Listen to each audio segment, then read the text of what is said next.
ಕಬಾಬನ್ನು ಮಾಡೋದಕ್ಕೆ ನಾವು ಒಂದು ಬೌಲ್ ತಗೊಂಡು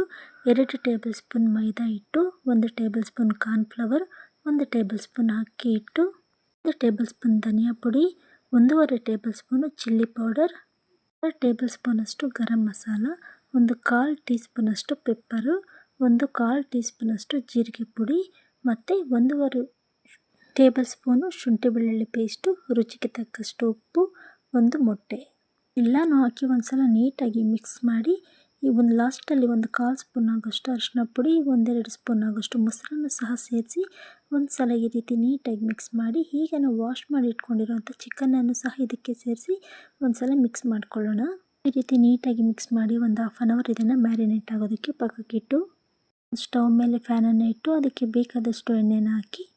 ಮ್ಯಾರಿನೇಟ್ ಆಗೋದಕ್ಕೆ ಇಟ್ಬಿಟ್ಟಿದ್ದಂಥ ಕಬಾಬ್ನು ಸಹ ಇದಕ್ಕೆ ಸೇರಿಸಿ 2 ಸೈಡು ಫ್ರೈ ಮಾಡ್ಕೋಬೇಕು.